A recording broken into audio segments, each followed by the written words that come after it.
আসসালামু আলাইকুম রহমতুল্লাহি ওয়া বারাকাতুহু। বিসমিল্লাহ, আলহামদুলিল্লাহ, ওয়াসসালাতু ওয়াসসালামু আলা মান লা নাবিয়্যা বা'দা। বেশ কিছুদিন যাবত আমাদের কিছু ভাই আমাদেরকে ফেসবুক মেসেঞ্জারে এবং সরাসরি অনেক ভাই প্রশ্ন করছে যে জিলহজে আমাদের করণীয় কী। তো মানুষকে সহজভাবে বোঝানোর জন্য, যেন মানুষ বুঝতে পারে সহজভাবে, সেই কারণে আমরা জিলহজের 10টি আমল আমরা আপনাদেরকে জানাচ্ছি। জিলহজের প্রথম যে আমল, যারা কুরবানি করবে তারা চুল, নখ, বগলের পশম, অতিরিক্ত শরীরের পশমগুলো আগেই কেটে ফেলবে। এটা শুধুমাত্র যারা কুরবানি করবে তারা।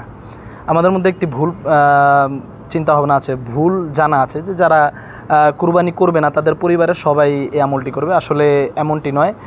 বিশেষ করে আরব ওলামা একরাম, শেখ বিন বাজ সহ আমাদের আরবের ওলামা একরাম তারা বলেছে যে কুরবানি করবে, এবং সৌদি আরবের সর্বোচ্চ ফতোয়া বোর্ডের ফতোয়াও এটি যে যারা কুরবানি করবে, যিনি কুরবানি করবে, যার অর্থে কুরবানি হবে, যার কুরবানি, তিনি চুল, নখ, দাড়ি, মোচ এই বিষয়গুলোকে আজকের মধ্যেই কেটে ফেলবে, অর্থাৎ জিলহজের আগের দিন থেকেই কেটে ফেলবে।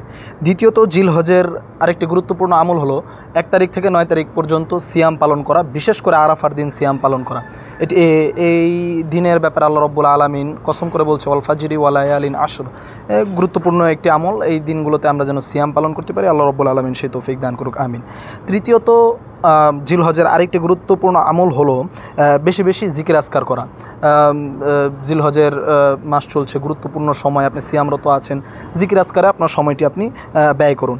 বেশি বেশি তাকবীর পাঠ করা, জিলহজ মাস আপনি তাকবীর পাঠ করুন।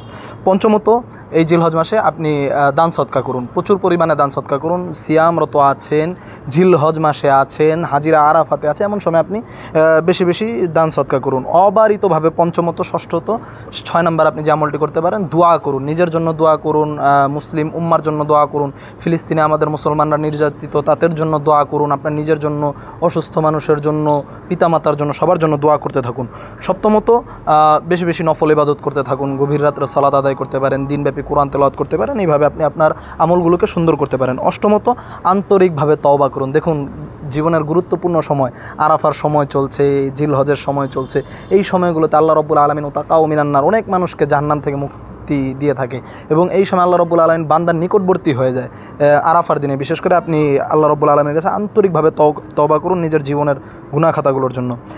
নবম, আপনি সামর্থ্য থাকলে হজ উমরা করুন। হাদিসে এসেছে যে হজ এবং উমরা, বিশেষ করে উমরা মানুষের আপনার দারিদ্রতাকে বিমোচিত করে। 10 নম্বর, সামর্থ্যবান হলে পশু কুরবানি করুন। আল্লাহ রাব্বুল আলামিন আমাদেরকে আমল করার তৌফিক দান করুক, আমিন। ওয়া আখিরু দাওয়ানা আনিল হামদুলিল্লাহি রাব্বিল আলামিন। আসসালামু আলাইকুম ওয়া রাহমাতুল্লাহি ওয়া বারাকাতুহু।